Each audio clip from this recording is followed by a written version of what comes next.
mas eu quero saber um pouco mais. Eu quero saber também da trajetória de Sérgio Fonta na arte, na cultura, enfim, na dramaturgia, enfim, na ação cultural. Sérgio Fonta é ator, é diretor, é escritor, é dramaturgo, é jornalista, homem de cinema, teatro, de TV, homem da cultura. Fundamentalmente um intelectual, Sérgio, que me honra muito ser seu amigo, que pensa a realidade no sentido de transformar essa realidade. Jornalista atuante e mais de 8 livros publicados. Por isso que eu quero saber também da sua trajetória, porque a sua trajetória, Sérgio, também é a trajetória dos desafios da cultura das últimas poucas décadas. Né? É membro titular do PEN Clube do Brasil e tem uma função fundamental, preencher a vaga, exatamente a vacância deixada por Dias Gomes, um dos grandes personagens, um dos grandes teatrólogos, né, do país. É membro da Academia Brasileira de Arte, é vice-presidente da Academia Carioca de Letras. E tudo isso, como disse no início, e muito mais, mas acima de tudo, o que mais gosto é de ser amigo e ser fã, admirador de Sérgio Fonta. Muito obrigado, Sérgio, estar aqui na nossa live, ter aceito o nosso convite. É um prazer, Fagner. Você sabe que conversar com você é sempre um acréscimo, né, de inteligência, de sensibilidade. É uma alegria estar aqui junto com você nessa live. Muito obrigado, Sérgio. Sérgio, você é uma pessoa de teatro, uma pessoa que vive o teatro, mas a literatura também faz parte de sua vida. Afinal de contas, não é brincadeira escrever 8 livros sempre forte com o tema dos personagens culturais, enfim, do tema cultural. Como é que é isso? Olha, a literatura surgiu na minha vida muito lá atrás. Né? Apenas um lado romântico da coisa, né? Eu me tornei poeta aos 14 anos, porque eu me apaixonei por uma paulista e tal, aí comecei a fazer poemas de amor, e foram 400 poemas em 4 anos. Poxa! A maioria, mas a maioria muito ruim, entendeu? Eram poemas de um jovem, e, né, muito romântico e tal. Então, em determinado momento, eu resolvi fazer poesia de uma forma diferente, mais profissionalmente, para criar mesmo. Não adianta você só desabafar. Isso não é poesia, isso é um desabafo, seria um diário, ou lá o que seja. Então, a poesia é mais do que isso. Poesia é ritmo, é música, é intenção. Né? Então, aí eu joguei 300 poemas fora e guardei 100 só para ficar lembrando que eu fiz isso um dia. E passei a criar. E eu publiquei meu primeiro livro em 1980 pela editora José Olímpio, graças à ajuda, quer dizer, a força que me deu o Ivan Cavalcante Proença, que Claro, muito trabalhava conhecido. lá, Claro. e eu mandei os originais, ele gostou muito, e foi assim que começou. Quer dizer, nesse primeiro momento não houve dificuldade nenhuma começar. Né? Depois, sim, aí você manter é mais difícil. Mas assim eu fui indo e fui também cada vez mais me ligando ao teatro, embora continue fazendo poesia, mas e com vários inéditos e alguns prêmios e tal. Mas o teatro começou a tomar conta da minha vida. O teatro não só na forma literária, de literatura dramática, como também de atuação. E aí eu fui publicando, quer dizer, eu pesquiso muito. Eu adoro a pesquisa e a história do teatro. O nosso teatro é riquíssimo, embora algumas pessoas digam que o teatro brasileiro, sei, não tem peça. Não, o teatro brasileiro é maravilhoso. Maravilhoso desde sempre. Desde lá atrás, com o pilar principal, que foi o Martins Pena, em 1838, na comédia, e o Gonçalves de Magalhães, que pouca gente lembra, no drama. E o teatro, de certa forma... O Martins Pena é sempre muito mais lembrado, né? O Gonçalves de Magalhães é pouco lembrado, não é não, Sérgio?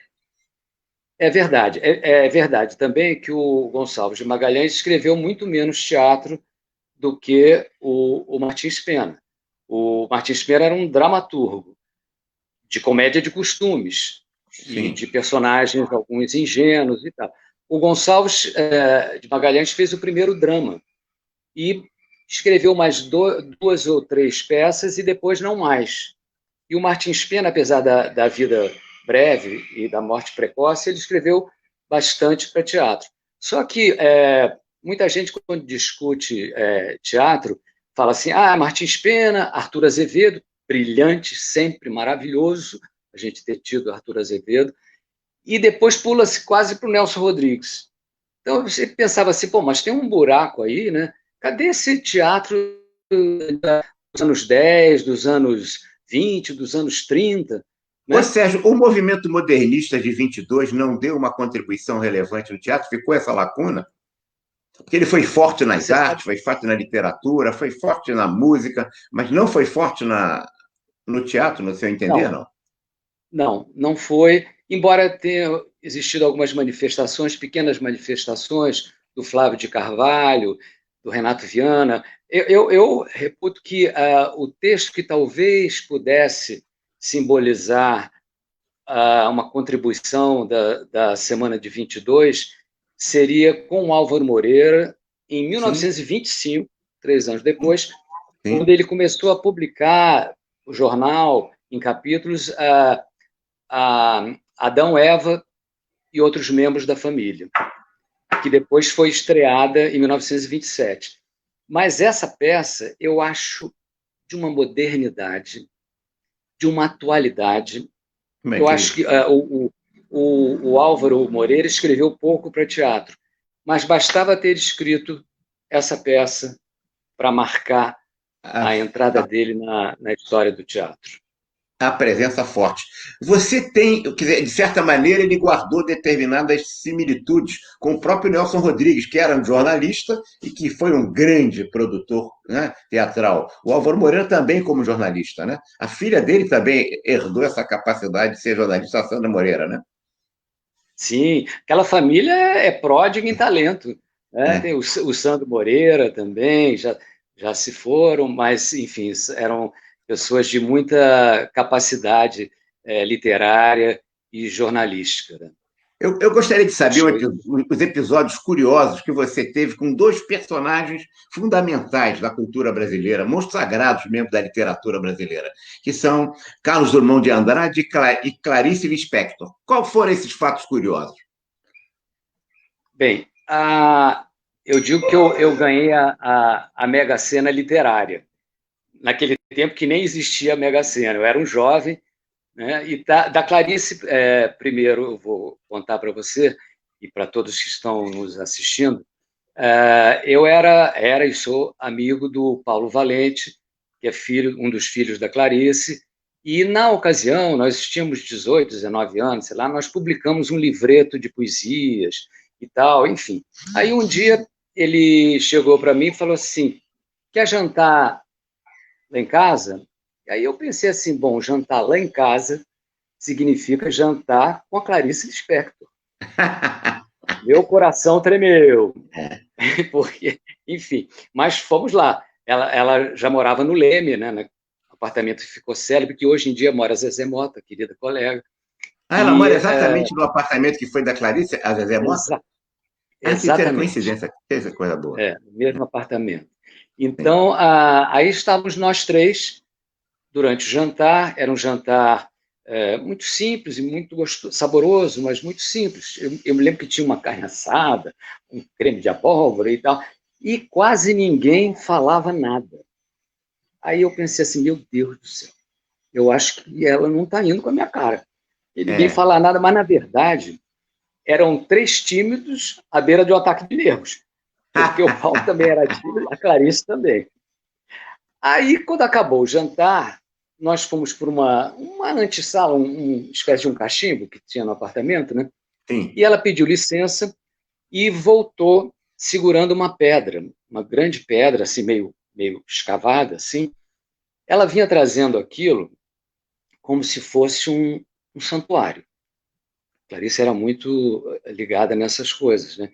E ela parou na minha frente e disse assim: essa pedra é de antes do homem. Eu só mostro essa pedra a quem eu quero muito bem. E Olha colocou só. a pedra na minha mão. Nesse momento, claro que foi uma emoção enorme, Claro. eu segurei a pedra e senti uma coisa, assim, enfim, a importância daquilo, a religiosidade daquilo. Aí depois ela foi lá, guardou a pedra, voltou e nós conversamos, nós três, animadamente, a noite inteira. Eu fui para casa e fiquei tomado por aquela história da pedra e fiz um poema sobre a pedra. E no dia seguinte eu liguei para Clarice e falei assim, Clarice, eu fiz um poema sobre a pedra. Aí ela falou assim, traz que eu quero ver. E lá fui eu para o Leme, e dessa vez nós estávamos sozinhos. Ela, na época, trabalhava no Jornal do Brasil. Né? Era um Jornal do Brasil, era tudo, né? Tinha todo mundo lá, o Claro, mas Drummond. era grande expressão, claro. E aí ela leu, e ficou me olhando um tempão e falou assim, é lindo, eu posso publicar na minha coluna do Jornal do Brasil? Eu falei, poxa, pode, né, Clarice? E pronto, aí acabou, fui embora. E claro que a partir daí eu corria na banca todo dia para ver se aquele milagre ia acontecer, dela publicar o poema mesmo. Aí um dia me liga uma amiga minha e diz assim, Serginho, corre na banca, a Clarice Lispector botou um poema seu na coluna dela. Aí eu corri na banca e vi. E aí ela conta ali, foi uma coisa muito bonita, emocionante para mim. E aí Claro. ela contou a história da pedra, que era de uma amiga arqueóloga que trouxe, que era de antes do homem mesmo, e ela contava que um jovem poeta tinha ido jantar na casa dela, ficou impressionado com a história da pedra e fez um poema. E ela publicou na íntegra. Olha Essa só. crônica que faz parte, essa crônica faz parte, eram 3 tópicos. Um dos tópicos, o primeiro era esse, faz parte de um livro póstumo da Clarice, que é A Descoberta do Mundo, que agora está saindo uma nova edição. Está lá numa das páginas o poema, a história da pedra. Então, isso, você pode imaginar, Wagner, o que foi isso para um jovem poeta de 18 anos. Foi uma emoção muito grande, que até hoje me emociona. Emociona. Ô, Sérgio, mas E, você era um jovem audacioso, apesar de tímido. Quer dizer, você entregar um poema para Clarice Lispector tinha que ter coragem. Tinha que ser audacioso. é uma Não pode mistura, ser tão é uma tímido. mistura de tudo. É uma mistura de audácia com alegria, com desejo de abrir o coração. Foi tudo junto. E ela entendeu perfeitamente tudo isso, porque ela era uma pessoa de enorme sensibilidade. Então, essa é a historinha da Clarice. Depois eu entrevistei ela para o Jornal de Letras, Jornal de Ipanema e tal. E do Drummond, essa sim foi uma história de uma audácia absurda. Foi nesse período também, mas eu ainda não tinha tido essa experiência com a Clarice, não. Eu li no jornal que o Drummond ia lançar um livro chamado Reunião, que eram vários livros dele num livro só. Eu, na época, tinha 2 livros do Drummond só. Aí eu falei assim, eu pensei assim, eu só vou comprar esse livro se o Drummond autografar para mim. Aí tinha o endereço dele no catálogo, né? Eu copiei, mandei uma cartinha, mandei para o correio. Depois, me deu uma vergonha horrível, porque eu falei assim, meu Deus, ele vai achar isso ridículo, vai rasgar isso, né? Bom, passam-se 2, 3 dias, toca o telefone. Aí eu atendi, me lembro até onde estava o telefone, que lugar que ele estava. Aí eu atendi, ele falou, a pessoa lá do outro lado falou assim, queria falar com o Sérgio Fontacruz, que na época era Sérgio Fontacruz, que é meu nome completo. Aí eu falei assim, é ele mesmo. Aí ele falou assim, aqui é Carlos Drummond de Andrade. Eu falei, oi Drummond, tudo bom? Assim, eu fiz assim, porque eu levei um susto tão grande que eu Claro, não quis dar claro, uma bandeira, né? Então eu falei assim, oi Drummond, claro, tudo cara. bom? Aí ele falou assim, olha, eu queria dizer que eu recebi sua cartinha e que teria muito prazer em autografar. Aí eu falei, quando? Eu falei, quando você quiser, você pode passar aqui. Aí eu falei, pode ser hoje? Porque eu não queria que ele mudasse de ideia, né? Claro, claro, claro, claro. Aí ele falou assim, pode. Aí eu corri na livraria, comprei o livro, peguei os 2 livros que eu tinha dele e um exemplar do Jornal de Ipanema com o meu primeiro artigo que eu tinha escrito, que era sobre os olhos verdes da Maísa, enfim, da cantora Maísa e Claro, tal. cantora E Maísa, levei para claro. lá. Wagner, eu fiquei 1 hora e tanto diante de um dos maiores poetas do Brasil, É de uma verdade. simplicidade absoluta, de uma generosidade incrível. Ele autografou cada livro com uma dedicatória. Numa delas, ele até botou a Sérgio Fonta Cruz, fã dos Olhos Verdes de Maísa, como eu, com um abraço amigo, do Carlos Drummond de Andrade. E, a partir daí, tornou-se uma convivência longa. Eu, É durante mesmo, muitos Sérgio? anos, eu tenho todos os livros do Drummond autografados. Enfim, era uma pessoa muito. Claro que eu sabia manter a discrição sempre, eu não era uma pessoa Claro, claro. Ele era um insistente. homem discreto, essencialmente discreto, né? Aparentemente tímido também, né, Sérgio? Ou não É, eu era? só, eu, eu, só, eu só perdi a timidez um pouco mais Eu digo o quando eu Drummond, eu virei. digo o Drummond. O Drummond aparentemente também era um homem tímido, não era Sim, muito afeito a badalações, né? Não era muito é disso, né? verdade. Ele tinha horror, por exemplo, de na rua alguém apontar, segurar ele e tal, mas quando ele percebia alguma coisa mais de talvez de sensibilidade, não sei, ele era receptivo, porque Entendi. isso que aconteceu, ele chegou a ler, para você ver como ele era generoso e amigo, ele chegou a ler o meu primeiro original de poesia. Olha Eu só, que sabia que beleza. é, Isso é uma eu honra. sabia que todo mundo pedia isso para ele, né? E Claro. eu falei assim, meu Deus, eu peço ou não peço? Bom, o máximo que ele pode me dizer é É, não. não. Aí um É. dia Aí um dia eu falei assim, Drummond, eu sei que todo mundo te pede, você pode dizer não, eu tenho um original aqui de poesia, será que você lia para mim? Eu queria ouvir a sua opinião. Aí ele parou, traz que eu vou ler. Olha só. E aí eu levei, ficou um tempo lá e tal, depois eu voltei para ele. Aí ele disse, olha que pessoa incrível. Na vez que a gente foi conversar sobre o livro, e ele fez várias observações que eu utilizo até hoje na poesia, e ele disse assim, olha, eu fiz umas marquinhas com lápis, porque depois você pode apagar. Olha só. Alguém vai apagar Ok, alguma claro, coisa do Drummond, né? Mas ele era claro. assim, ela era essa pessoa querida e generosa. Maravilha, maravilha, Sérgio. Ô, Sérgio, o jornalismo também ocupa um espaço muito especial dentro de você. Em seu início de carreira, eu sei que no Jornal de Ipanema, no Jornal das Letras, foram muitas entrevistas, centenas de entrevistas, né? Com importantes nomes do nosso segmento cultural, João Cabral de Belo Neto, Betânia, Nelson Pereira dos Santos, Vinícius, Fernanda Montenegro e por aí vai. Só para citar alguns, sem querer esquecer os outros, além de um programa de rádio que você mantém até hoje, que é a Tribo do Teatro, que está há 10 anos no ar. Como é que foi isso? Como é que é o jornalismo em você? Olha, o jornalismo Você surgiu se formou em no colégio. comunicação, em jornalismo na PUC, né?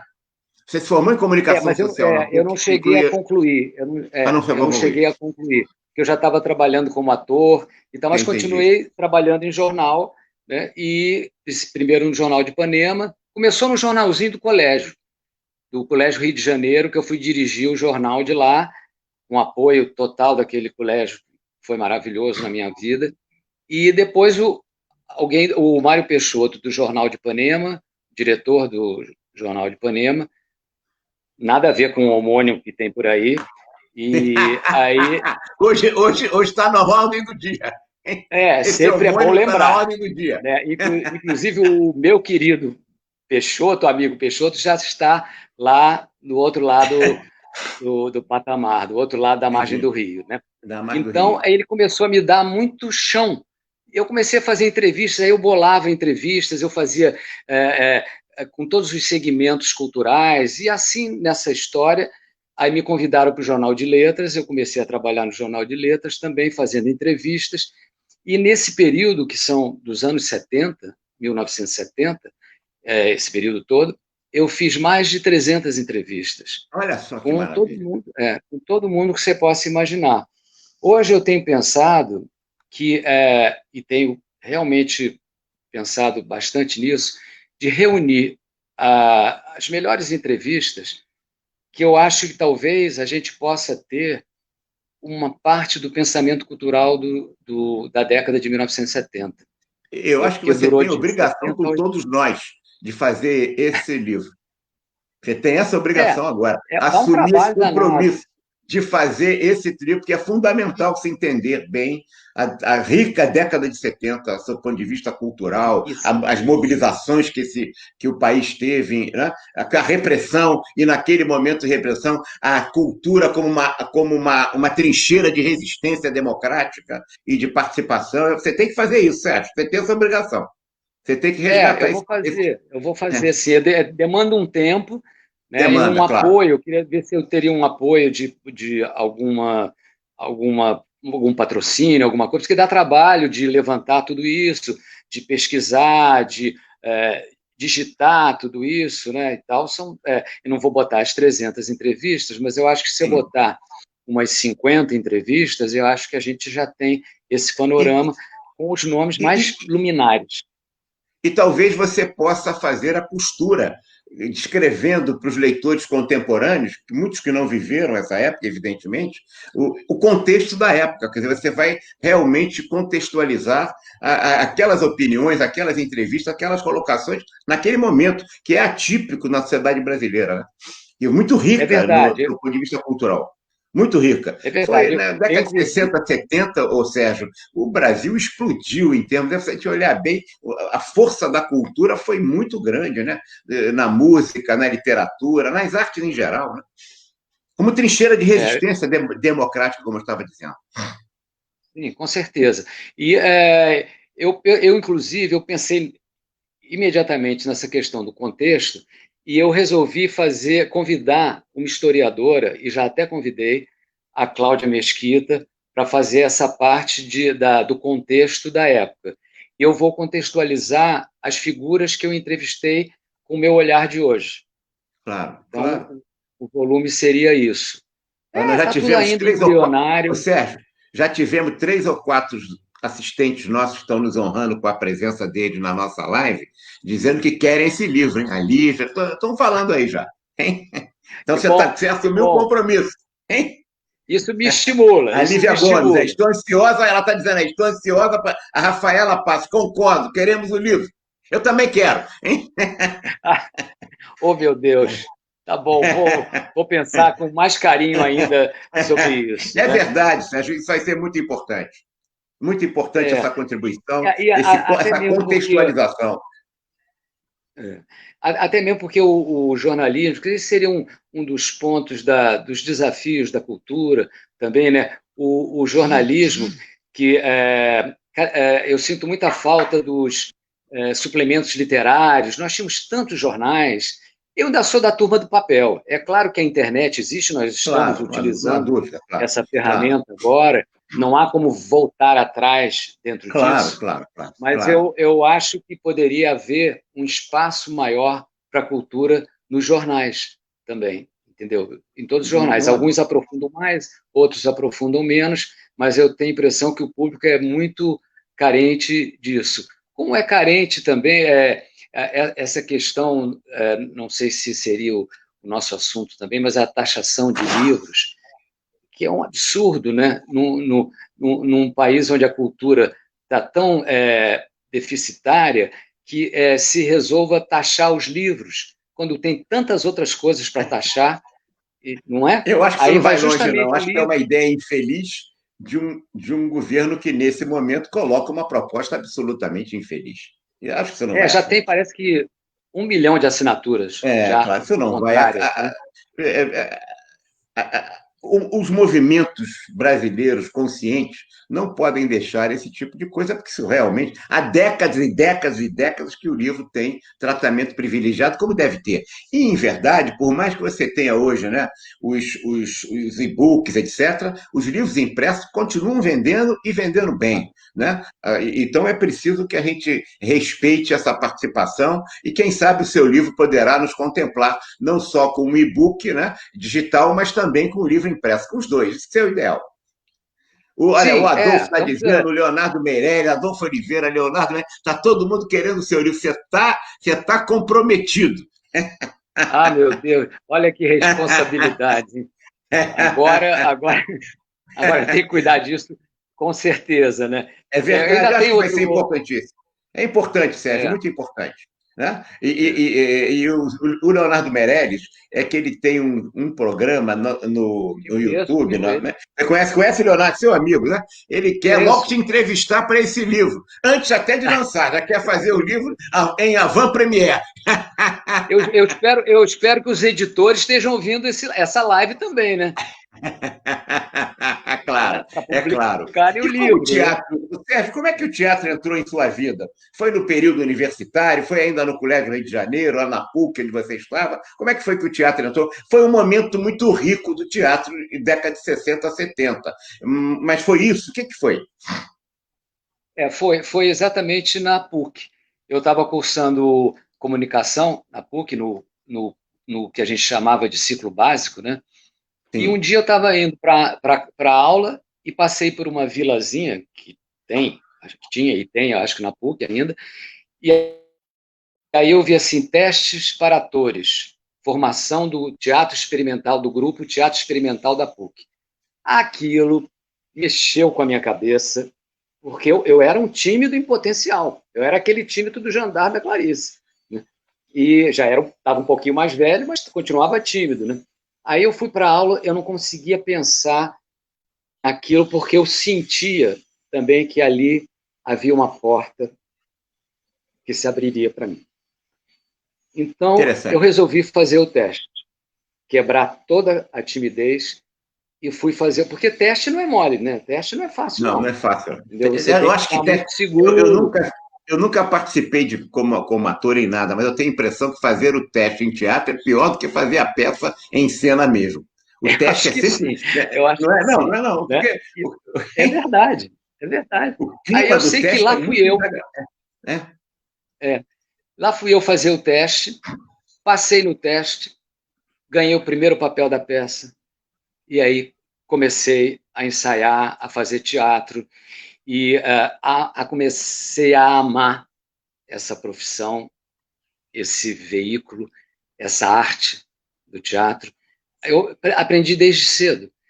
Quando a gente fez uma apresentação num teatro do Zacarias, do Colégio Zacarias, Colégio eram Zacarias. 700 lugares. Colégio Né? Zacarias é ali na Rua do Catete? Isso, isso. Na Rua do Catete, né? E aí tinham 700, estava lotado o teatro. Lá nos bastidores, deu aquela paura. Claro. Aí eu pensei, né? Meu Deus, vou entrar em cena. Ah, aí eu pensei assim, bom, mas não é isso que eu quero.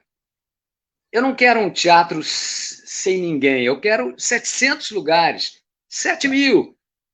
É, Entrei e nunca mais saí. olha só. Entendeu? E aí comecei a fazer teatro primeiro experimentalmente, né? Depois ainda de uma forma amadora.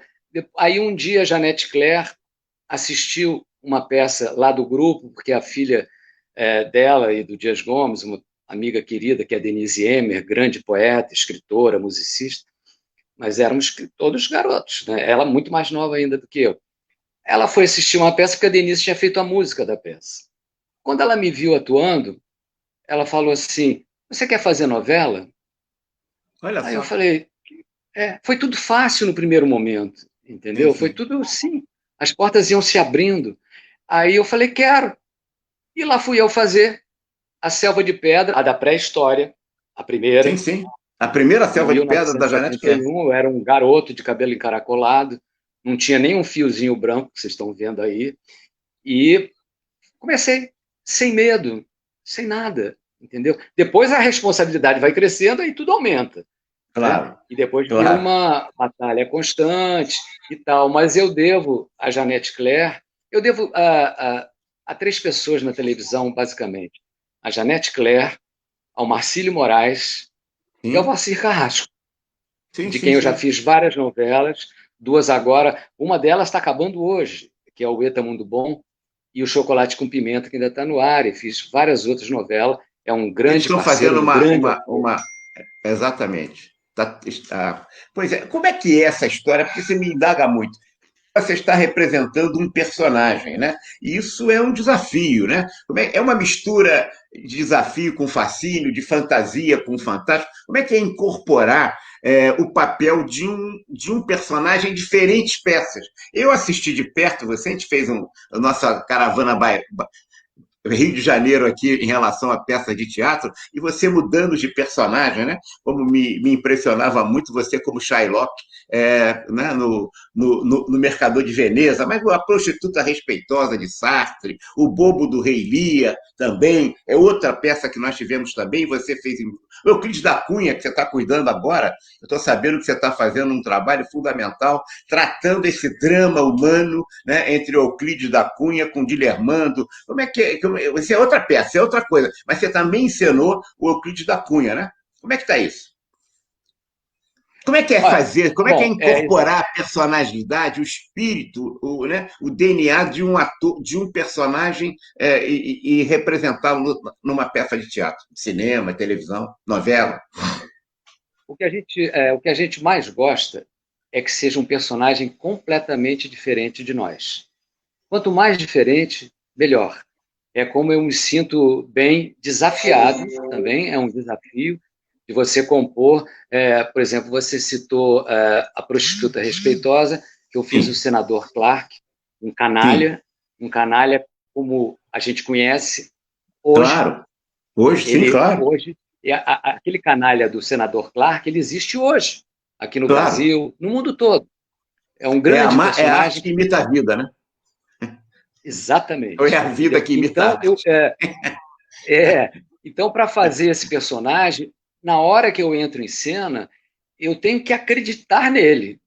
Ele é um canalha profissional. Ele tem que entrar ciente do seu poder e da sua capacidade de manipulação. Entendeu? Já, por exemplo, dois outros personagens que eu amo, que eu fiz graças ao CRA, também a todo o apoio que a gente teve no Conselho Regional de Administração, fazendo o Rei Lear, dirigido pelo Gilberto Gavronski, e o Mercador de Veneza, dirigido pelo Fernando Filbert. Né? No Rei Lear, por exemplo, era o Bobo. É um personagem quase sem falas, mas é um personagem maravilhoso. Maravilhoso. Foi um personagem que no teatro, quando o Sérgio Brito montou o Rei Lear, e o Ari Fontoura, grande ator e grande colega, fez o Bobo, ganhou o prêmio. Ganhou o prêmio porque os grandes personagens não necessariamente estão nas maiores falas. Entendeu? Então, é o caso do Bobo, do Shakespeare. O Shakespeare criava personagem, não é à toa que é o Shakespeare. E no Mercador de Veneza, também que nós fizemos com o CRA, com toda essa equipe que você conhece muitíssimo bem, com todo o apoio e a generosidade. O Shylock, qual é o ator que não quer fazer o Shylock? Aquele velho judeu, injustiçado por um lado, cruel por outro, muito polêmico, muito combatido, mas um grande personagem. Aí é um velho judeu. Eu não sou judeu, embora tenha muito respeito por todos os grandes amigos judeus, queridos. Aí eu falei assim, não, eu quero pegar a música, eu não vou fazer um sotaque fortíssimo, mas eu vou dar a música desse sotaque. E liguei para amigos meus judeus, falei, como é que essa palavra, como é que seria? É assim, é assim? E lá fui eu, e de repente o Shylock nasceu em mim, e eu fiz, e amo fazer, e quero fazer de novo. Mas imagino. E vamos fazer, sim, se Deus quiser. Né? Se Deus quiser. É questão de tempo. É muito diferente o desempenho de um ator numa peça de teatro e numa novela de televisão? Porque qual é a diferença? Se existe diferença ou é a mesma coisa? Não, é bastante diferente. São duas linguagens. Né? Agora, a intenção, a composição, a criação é a mesma. Não tem diferença entre o teatro e a televisão. Na televisão, você tem que tomar cuidado com a expressão, para não ficar muito forte, que no teatro o teatro solicita isso, e o tom de voz, tudo. Mas E a gente também busca personagens, quando acontece, como, por exemplo, o que eu fiz agora há pouco, no Eta Mundo Bom, um advogado seríssimo, compenetrado e ciente da sua causa, né, que defendeu a personagem da Eliane Jardine. Ele é tão diferente de mim, mas ele é igual a mim também. Tem coisas dele que eu Entendo. tenho. A busca da integridade, a busca da seriedade. Só que ele não brinca, ele está a trabalho ali, né? Então, a televisão também é muito rica nesse sentido. Você pode criar grandes e belos personagens na televisão, como a gente vê. O que é um trabalho de um Lima Duarte na televisão, de uma Fernanda Montenegro, quando vai para a televisão, de todos os grandes atores e atrizes que contam a história da televisão brasileira. Todos dão dignidade, dão seriedade, dão profundidade. É uma arte linda também. É uma arte.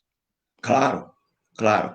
Eu fico me perguntando, como assistente apenas, né? Uma coisa é você ter a sensibilidade do público diretamente ali numa peça de teatro, que tem a reação, você sente a emoção, o clima do ambiente ali na plateia. Outra coisa é no teatro, que você está, desculpe, na televisão, que você está ligado às máquinas e muito pouca gente, todo mundo trabalhando, e você não tem público, você não tem vamos dizer assim, o feedback direto. Essa é a minha pergunta. Isso atrapalha os grandes atores, as grandes atrizes, evidentemente eles se safam muito bem, são muito bons em ambas, como você disse, são linguagens diferentes. Mas isso, às vezes, elimina um bom ator de teatro que vai para a televisão, ou uma boa atriz de televisão que vai para o teatro, por essa questão, por causa do Às clima vezes, que se existe. às vezes pode acontecer. Não é comum, mas às vezes o ator, fundamentalmente de teatro, quando vai para a televisão, tende a extrapolar um pouco nas expressões. Mas nada que um bom diretor também não consiga Não aparar, corrija. Ah, não entendi. corrija. E o oposto no teatro, quando uma pessoa fundamentalmente de televisão, quando vai para o teatro, fala mais baixo, o corpo não funciona tanto, porque a gente funciona quase sempre em plano americano, a maior parte das vezes, né? Sim. Então, aí nada também que um bom diretor, só que possa sanar, mas eu acho que o teatro é a hora da verdade, porque você está muito exposto. Você está na frente do público. Se você não tiver a postura do personagem, a voz projetada, não vai acontecer. Entendi. Entendeu? Então, talvez seja mais difícil o ator eminentemente de televisão mergulhar no teatro do que o contrário. Embora os grandes atores Sim, trafegam nos dois, como a gente vê, claro, Fagundes e tantos outros, claro, claro, trabalhando claro, direto no teatro, televisão e tirando de letra claro. essa atividade ou a outra. Né?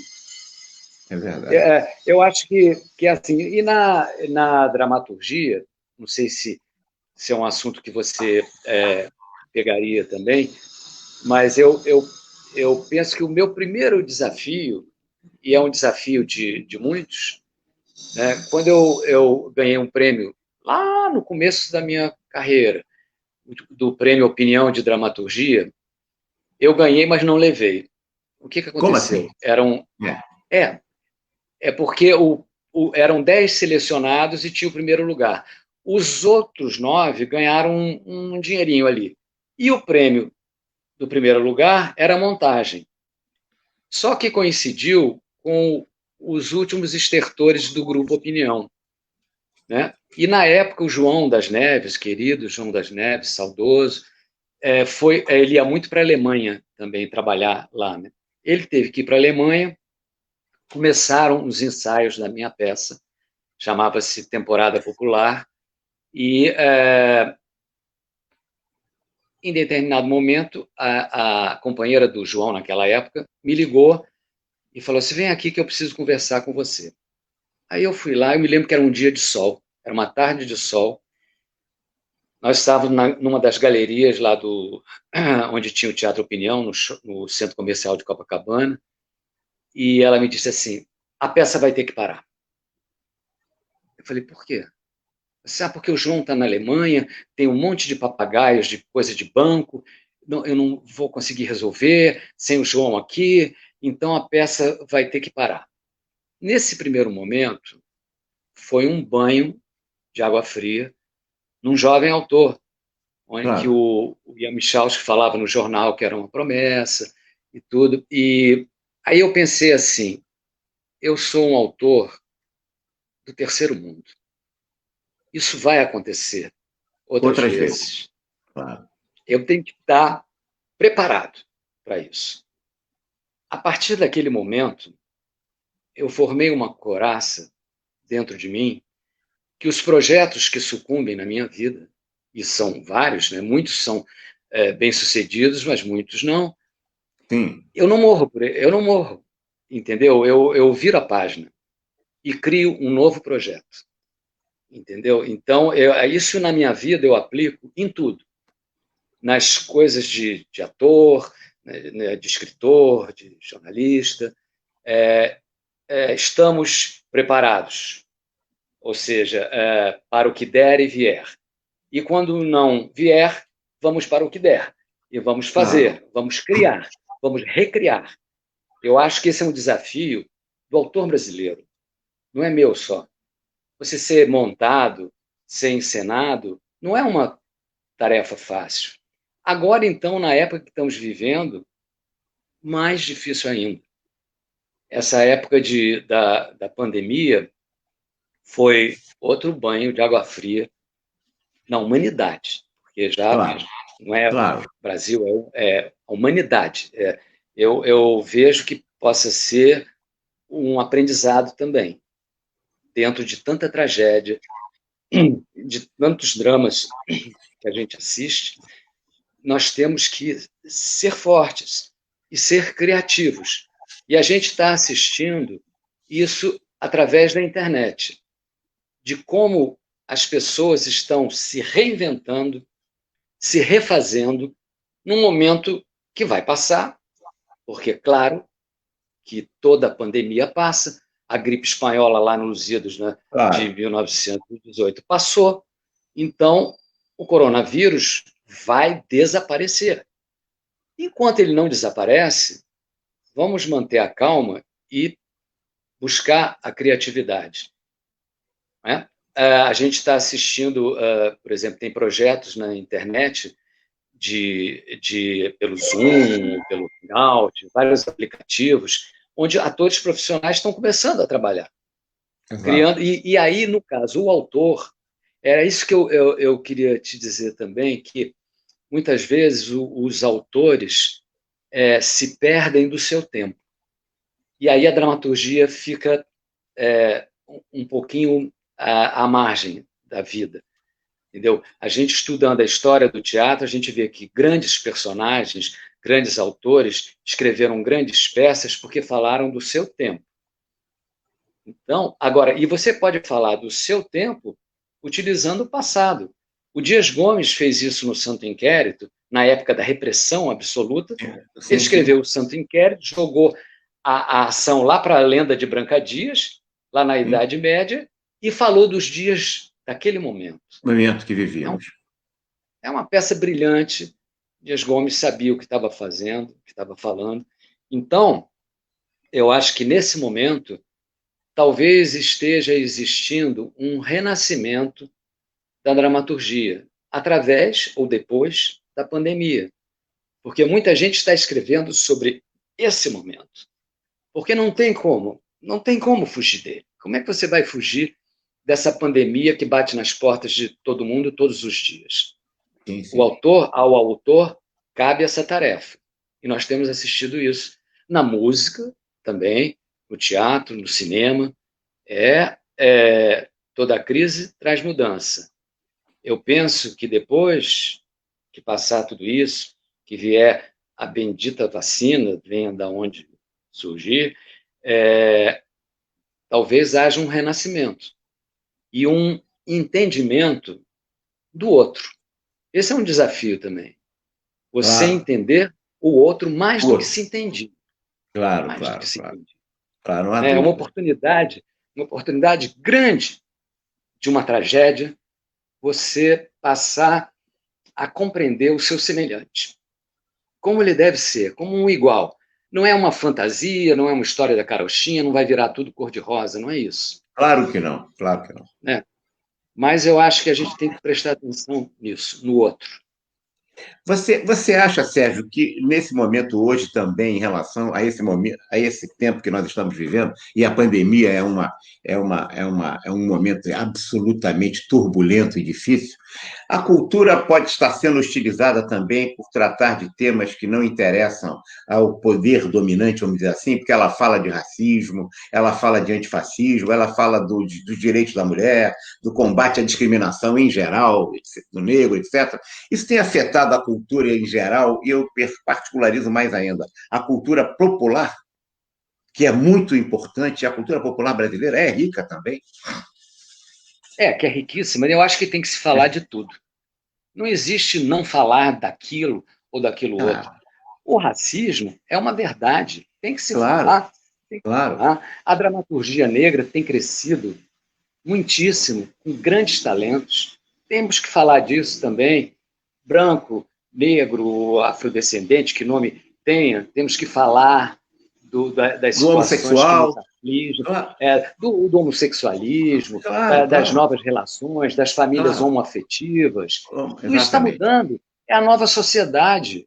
Nós temos que entender isso e falar delas e compreender. A cultura tem que estar ao lado. A cultura tem que estar ao lado da educação e ao lado da liberdade.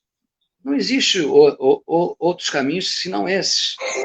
Entendeu? E os criadores estão pensando nisso, têm que pensar, e os donos do poder têm que pensar também. Porque a história, o olho da história é implacável. Então, circunstancialmente, pode ter uma determinada situação, mas a história vai contar uma outra face. Então, é muito importante que todos tenhamos o olhar no presente e no futuro e no respeito ao passado. A cultura é importantíssima, como você está nos dizendo, para a alma, né? Para o desenvolvimento espiritual humano de uma nação. Né? Mas ela é fundamental também para a economia, porque ela produz renda, produz emprego, ela gera trabalho, ela produz riqueza. É um fator fundamental no processo econômico, né?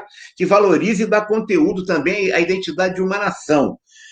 Por que não se compreende isso, que a cultura é geradora de emprego e renda também, dentro dessa visão bastante objetiva? Ela tem ela engrandece a alma humana, mas ela também gera emprego. Milhões de empregos no Brasil são gerados pela cultura. E quando você paralisa, porque a pandemia paralisou as atividades culturais, você tem, inclusive, o carnaval aqui parando, com milhares de trabalhadores não podendo trabalhar para a escola do grupo A, B, C, para os blocos, etc., e você deixa de gerar renda.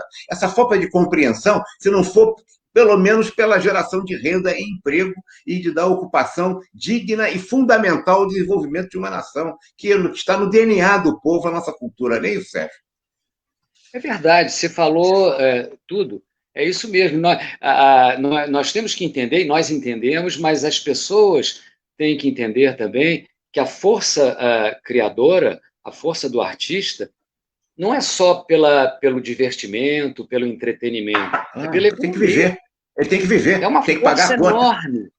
Claro. Gera milhões de empregos, não só uma emissora de TV, não, um teatro viajando, a literatura publicando seus livros, as editoras trabalhando, os produtores empregando técnicos, tudo. A arte não está sozinha, alienada da economia. É preciso também que as figuras do poder, sejam elas quais forem, algumas entendem isso, outras não, que a economia, o artista tem que ser respeitado não só como artista, mas como gerador de empregos, como força de trabalho, como força de economia. Ô, Sérgio, em momentos importantes da nossa história, de maior repressão ou de ou de pior compreensão do que seja a cultura, a resistência cultural foi um baluarte importante, uma trincheira de defesa da nossa identidade como nação. Nós falamos aqui agora no modernismo de 22, nós podemos falar no período militar e podemos falar nesse momento atual. Quer dizer, a paixão, quer dizer, o preconceito que consegue parar. Não, o preconceito não consegue parar o amor, né? Não consegue parar a paixão, não consegue deixar de retratar como a cultura bem retrata o que é a natureza do homem. O que se deveria fazer em termos de políticas públicas hoje, aqui em nossa cidade, nosso estado e nosso Brasil, para incrementar o potencial econômico fantástico que existe na cultura? Nós estamos falando de emprego e renda, estamos falando de tributos também, de impostos, de arrecadação que o governo tem na multifacetadas áreas em que uma atividade cultural se enlaça, né? Eu acho que tem muitos caminhos, alguns sem nome ainda, né? Eu estava pensando aqui, quando eu acabei de falar sobre tudo isso que nós falamos, que também tem vindo um trabalho muito forte da PTR, com o Eduardo Barata e tal, de conscientização de nossa força de trabalho, não só na possibilidade do que vem pós-pandemia, mas também na nossa força de trabalho, que pode ser canalizada em vários aspectos. As escolas são muito importantes, com seus professores de artes cênicas. Muita coisa pode surgir dali. E se abandonou, não se Entendeu? abandonou, não, Sérgio. Eu tenho a impressão, por exemplo, você começou exatamente em teatro numa escola de curso secundário, né? E, não é verdade? Isso existe ainda fortemente no ensino brasileiro ou foi esquecido? Ou foi Olha, há reduzido? algum tempo atrás, pelo menos há uns 10 anos atrás, existia com bastante força. Inclusive, eu fiz um trabalho de leituras dramatizadas em escolas da primeira série, da segunda série, e tinha sempre o professor de artes cênicas lá direcionando, não manipulando, mas direcionando a cabeça dos alunos. Sim. Não posso te dizer agora, porque eu não tenho conhecimento de se isso diminuiu, se isso acabou. Eu acho que é um trabalho importante que deve existir, porque é de Fundamental. formação de plateia. É essa Formação de plateia que plateia, vai depois de formação de cidadão também. Quer dizer, que de cidadão, é claro. de cidadão, o camarada que não compreende a cultura que está inserido e que não se desperta para a cultura é um cidadão aleijado no sentido de ser aleijado no sentido pior mesmo, no sentido de não ter funções de conhecimento de funções fundamentais para o exercício de sua cidadania, né, Sérgio? É A por isso cultura que faz parte o do processo teatro, de às vezes, educação e educação cívica, né? claro, é por isso que às vezes o teatro assusta quem não está interessado em que se desvende determinadas coisas, porque ele é muito forte. Eu agora citei esse trabalho que a gente fez nas escolas e me lembrei Sim. de uma das escolas que a gente foi, eu lembro que era em Santa Cruz. E eu sempre mantinha um papo também com os alunos, depois da apresentação da leitura, e eu citava para mostrar a importância do espectador diante do ator. Eu citava uma fala de uma peça do Peter Handke, Afronta ao Público, que eu fiz, foi a minha estreia profissional, direção do Pedro Paulo Rangel, e tem uma fala que ele diz sobre essa relação, que ele dizia assim, a chama que nos inflama, a nós atores, a chama que nos inflama é de vocês que ela brota. Ou seja, nós não somos nada sem a chama do público. É ela que nos inflama. Quer dizer, a chama do ator é inflamada pela chama do público. Quer dizer, isso dá uma conotação completamente diferente da importância do espectador, da importância da plateia. E eu me lembro que em Santa Cruz, quando a gente estava saindo, entrando na van, veio um rapazinho, sei lá, 12 anos, 14, sei lá, falou assim, moço, como é que é mesmo aquela frase? Ele queria guardar. Olha só. A chama que nos inflama é de vocês que ela brota. Isso até hoje me emociona, entendeu? Porque é muito forte e é muito verdadeiro também. Então, temos uma responsabilidade grande E o público também.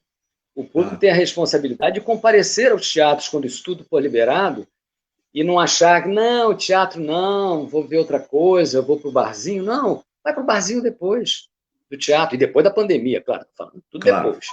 claro. Mas, entendeu? Então, vamos prestigiar o teatro. Agora, nessas iniciativas que tem o Teatro Já, da Ana Beatriz Nogueira, no Petra Gold, e várias outras manifestações, que já estão começando a vender ingressos a preços populares, vamos comprar, gente.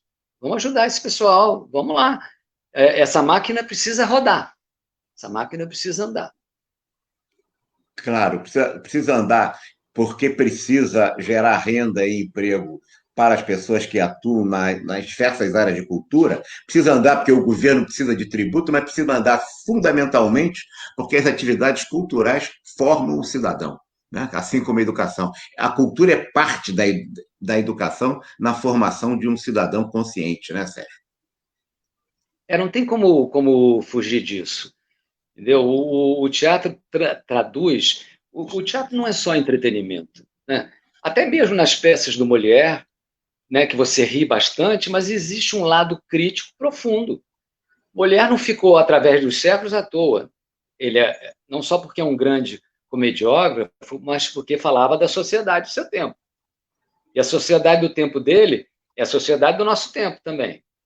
A mesma coisa com Shakespeare, a mesma coisa com os gregos lá atrás, entendeu? Ou então mais para cá com os russos, com os Tchekovs da vida, Claro. entendeu? O teatro fala o tempo todo da alma humana e do homem. Claro. Quando às vezes eu via algum colega mais rebelde falar assim, o teatro morreu, ou então alguém falar, o teatro morreu, eu falo sempre assim, só se morreu o homem. Ou então mata o homem no sentido da humanidade, e aí o teatro acaba. Senão não tem como. Nós vamos continuar trabalhando, vamos continuar dizendo, nós vamos continuar falando. Nós viemos para falar e vamos continuar falando. Muita gente, Sérgio, me censura porque eu insisto na atividade de desenvolvimento, do desenvolvimento gerencial através da cultura, né? Do conhecimento das organizações através do conhecimento das culturas, da cultura em geral, porque acham que isso é um diletantismo, etc. Não conseguem compreender o que você acabou de dizer agora. A alma humana. Quer dizer, quem melhor conhece a alma humana do que os grandes produtores culturais da humanidade? Como é que você consegue discutir hoje globalização sem entender, né, o Mercador de Veneza? Quer dizer, que é o início do processo de globalização. Né? Como é que você consegue discutir a questão da mulher sem discutir nas organizações, na empresa, a discriminação que a mulher sofre na empresa, que é grande ainda, brutal muitas vezes, sem entender, para começar, né, Casa de Bonecas, que você também participou e tudo. Veja bem, realmente, quer dizer, o estudo da produção cultural aumenta fundamentalmente a capacidade diagnóstica dos gestores das organizações. As organizações não são lógicas como os computadores, elas são psicológicas. Quem é que conhece melhor a psicologia humana, a alma humana, como você disse, do que as grandes peças teatrais, a literatura, a música, o processo de decisão. Me lembro que uma vez eu fiz, entrevistando a Faiga Astral, no sentido de um ciclo daquele, como é que era o processo decisório da pintura, como é que ela decidia, porque é o insight, porque não é só essa racionalidade dos computadores, você tem toda a influência fundamental do ser humano no processo decisório. Queria trazer, como é que a Faiga trazia para as artes, né? Como é que se faz isso concomitantemente com a organização. É muito importante para o profissional e para o cidadão, portanto, em geral, independente de quaisquer profissões, que ele esteja cada vez mais inserido na cultura para entender, como você disse, a alma humana. Não há organização sem pessoas, portanto, não há organização sem esteja com almas humanas. É verdade. Você, que é um mestre da comunicação e da administração de empresas, né, fazia muito bem eu assistir a algumas palestras suas, onde você pegava um texto do Shakespeare, como você citou, ou mesmo do Casa de Bonecas, do Ibsen, e mostrava como as relações de trabalho e de dinheiro estavam ali dentro. Claro. Quer dizer, o autor de teatro, o dramaturgo, criava uma situação que, com o olhar clínico, que era o seu e de várias outras pessoas, que Claro. ia direto no ponto, provava, com aquele texto na mão, provava que existia ali uma relação de trabalho de alta profundidade. Também, entendeu? Então Exatamente. é muito, muito rico isso. Você trabalha sem parar em teatro, mas tem um circuito acadêmico também muito forte, intenso. E atualmente é o atual vice-presidente da Academia Carioca de Letras. Como é transitar entre esse mundo mágico do teatro, né, e a vida acadêmica, às vezes um pouco rampli de sua mente? Não, eu não sou nada Humphrey de mim mesmo, entendeu? Mas o que acontece nesse lado acadêmico é mais formal, a partir do próprio figurino, né? Que você está quase sempre de terno, uma gravata e tal, mas eu convivo muito bem com isso. Eu gosto do lado acadêmico, eu gosto da academia, eu me sinto bem nas conferências que eu possa fazer, nas palestras, na convivência com os meus pares, com os confrades, no Pen Clube, na Academia Carioca de Letras, na Academia Brasileira de Arte, da qual eu sou membro também. Frequento muitos eventos da ABL, grandes amigos ali dentro, grandes queridos amigos. Ali é uma força de pensamento, de importância intelectual. Então, quando eu tenho que ir para a academia, eu troco de figurino, mas não é nenhum esforço, entendeu? A partir do Entendi. momento que eu comprei o meu primeiro terno, lá atrás, que eu me lembro quando eu entrei para o Pen Clube, eu só tinha um terno. Não que eu tinha um monte de roupa, mas terno como eu não Claro. usava, Quando usava, não né? E precisava comprar, claro. o antigo presidente, que era uma figura maravilhosa, que era o Marcos Almir Madeira, presidente do Sim. Pen Clube, quando eu dei uma pequena recepção em casa, porque era de praxe, que você recebia alguns poucos escritores, fazia um pequeno coquetel e tal, e eu recebi de blazer com uma gola rolê e tal, e o Madeira, que gostava muito de mim, eu gostava imensamente dele também, ele falou com muita delicadeza, ele falou assim, o senhor está muito elegante, só falta uma gravata. Aí eu falei, Maravilha! Maravilha! opa, então eu tenho que mudar alguma coisa aqui. É. Tem que mudar alguma coisa. Aí, a partir daí, eu fui comprando meus ternos e gosto de usar terno também, dependendo da ocasião. Não me sinto Claro. nada mal dentro deles. Então, a vida acadêmica, onde viceja também o lado mais intelectual da arte, onde todo mundo discute literatura, ou discute teatro, ou discute cinema, enfim, é muito rico também. Depende do teu olhar.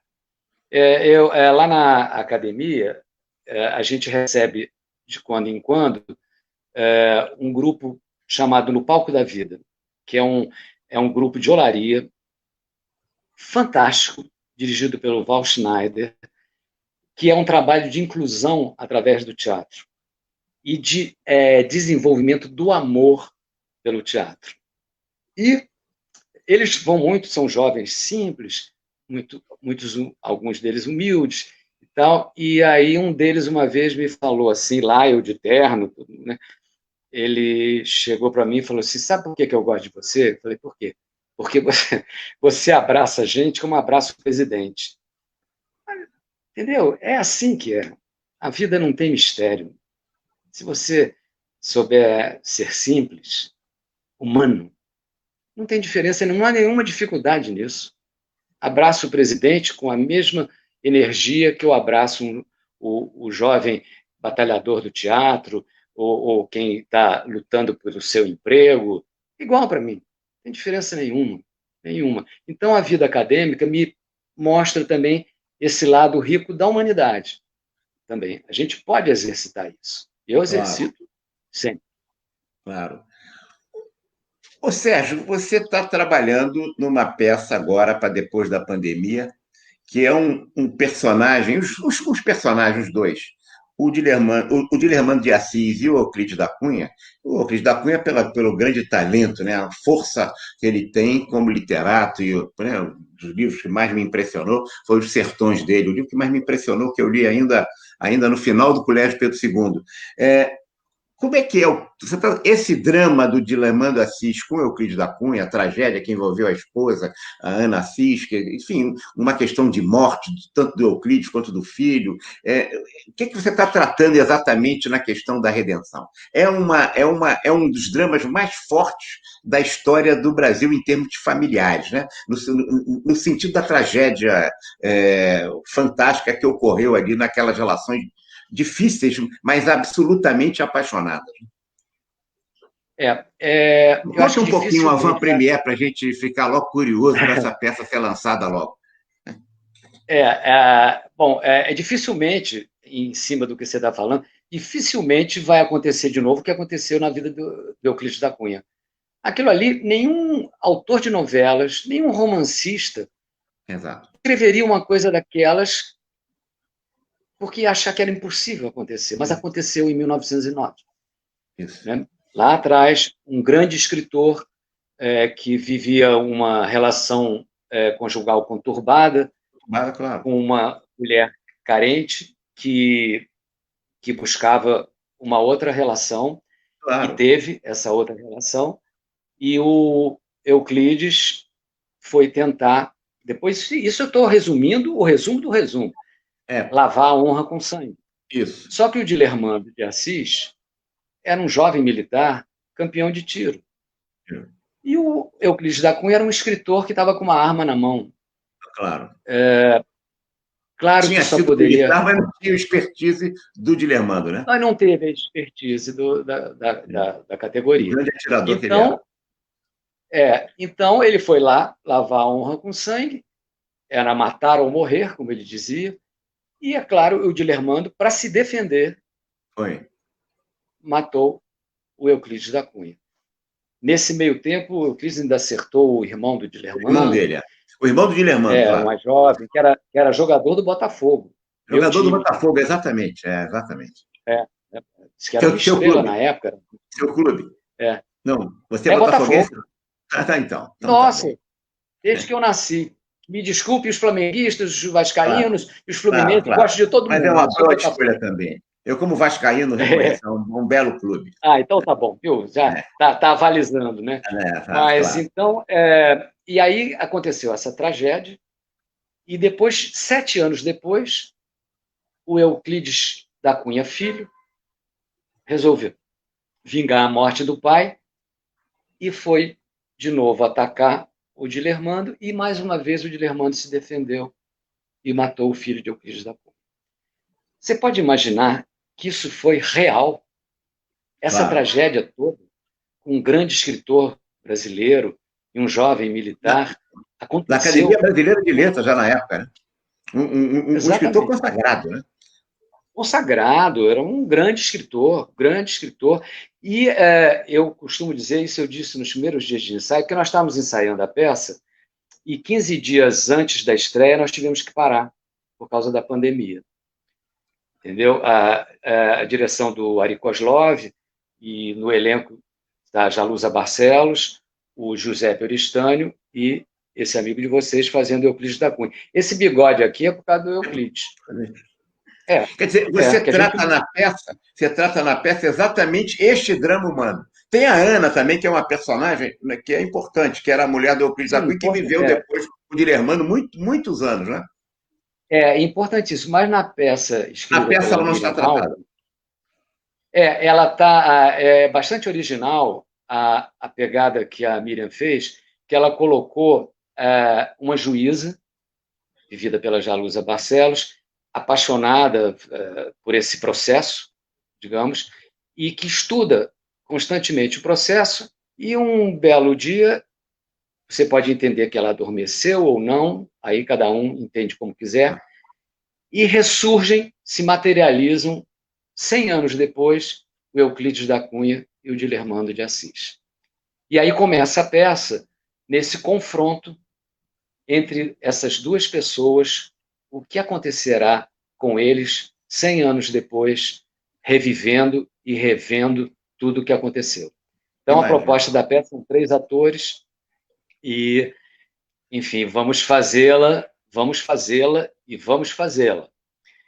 Assim que acabar a pandemia. É um trabalho muito puxado no sentido porque são personagens muito intensos. Muito né? intenso. Então, eu sempre disse nos ensaios que eu não quero fazer o Euclides da Cunha apenas o grande escritor que morreu, não assassinado, mas em legítima defesa, mas que foi morto. Né? E eu quero saber da alma dessa pessoa também. Então, eu busco o tempo todo onde, nessa tragédia toda, está a alma do Euclides da Cunha. Se eu chegar nela, mais adiante, quando o trabalho estiver pronto, eu vou me sentir recompensado, porque existe no trabalho da gente, não só nesse trabalho, mas em todos, muita honestidade nas coisas. Uma busca da honestidade dos atos, das emoções, se é que a gente pode falar de honestidade de emoção, mas o exercício da sensibilidade. Então, eu acho que em cada personagem que a gente faz, a gente tem que buscar a alma dele, seja uma alma ruim ou uma alma boa, ou uma alma em andamento. Nós temos que buscar isso. E aí que você coloca o grande desafio da dramaturgia, Sérgio? Eu acho que esse é um grande desafio da dramaturgia, dos autores, de criarem grandes personagens. Né? Eu acho que há muito nisso. Quer dizer, também se for um personagem frágil, é muito difícil você criar alguma coisa. Né? Então, por que os personagens criados na tragédia grega, no Shakespeare, nas peças de Shakespeare, por que eles foram ficando? Porque eram grandes personagens. Né? Nós citamos o Shylock, o Bobo, o próprio Rei Lear, e todo o Hamlet, né? Grandes personagens que ficaram. Então, quando a dramaturgia acerta no personagem, eu acho que aí ajuda muito, é um desafio para o autor. Não só criar uma boa história, criar grandes personagens dentro de uma boa história. Aí a gente pode pensar assim, mas eles são personagens porque viraram clássicos. Sim, viraram clássicos porque eram grandes personagens, e eram grandes histórias. No Brasil, também isso vai acontecer. Qual seria, por exemplo, um grande personagem da literatura dramática? Será que a gente pode dizer, quem sabe, daqui a muito tempo, o Zé do Burro, do Pagador de Promessas? É um grande personagem, para qualquer ator. Dúvida. Foi lindamente feito pelo Leonardo Vilar, que já se foi. Entendeu? Os personagens de Nelson Rodrigues, grandes personagens.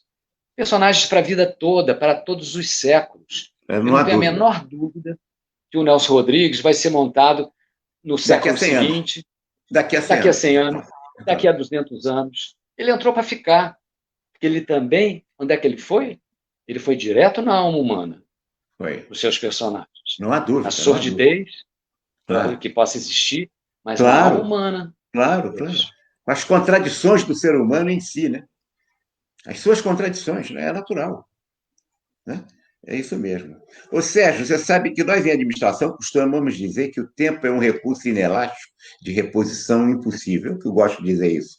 O diretor nosso aqui é implacável, que é o nosso Tibérios. Ele está dizendo assim, o Wagner era para falar 60 minutos, vocês já estão a 75 minutos. Precisa encerrar. Então, infelizmente, vamos ter que fazer outra live, Sérgio. Vamos ter que fazer outra live, tá bom. Você nos encanta. Não é à toa que todo mundo tem um diretor chamado Tibérios. É nome de personagem. Nome de personagem. Então, nome de personagem. Então, quer dizer, ele está aí para dizer, olha, está na hora de acabar. Eu acho que está certíssimo. Vamos encerrar. Eu gostaria, Sérgio, algum ponto que eu não tenha tocado que você gostaria. A gente tem tempo ainda no sentido do. A gente vai empurrando um pouquinho o Tibério com a barriga. Mas me diga uma coisa: algum tema, alguma questão que eu não suscitei que você gostaria de colocar para nós? Não, eu acho que nós falamos. Nós falamos de tudo, ou pelo menos do que deu para falar nesse período. Sempre fica faltando alguma coisa. A gente Claro, claro, discutir claro, cultura e dramaturgia é a claro, vida toda, né? claro, claro, não há São dúvida, várias perfeito. lives, cada uma Claro, num segmento, num claro. aspecto. Eu espero que a gente tenha discutido alguns, né? De desejar boa sorte para todo mundo Ah, pós-pandemia, que claro, todos os colegas é claro. profissionais, vocês da administração, que voltem a trabalhar com o vigor que é necessário e que a gente tenha sempre a luz da esperança. Muito obrigado, Sérgio, por ter aceito o nosso convite, pela enorme contribuição que você trouxe para nós. Isso faz parte da nossa atividade, no sentido de insistir com a nossa profissão, com a nossa categoria, e para as profissões em geral, da importância das atividades culturais na formação de profissionais cidadãos mais conscientes. E muito obrigado, e vamos uma próxima. E agradecer a todos os internautas que nos acompanharam através do Facebook, e muitos outros que vão ser distribuídos. Essa mídia fica rodando e muita gente vai entrando e vai vendo a contribuição relevante que você nos trouxe. Muito obrigado, Sérgio. Um abraço para todos, então, hein? Até a próxima. Obrigado. Até a próxima.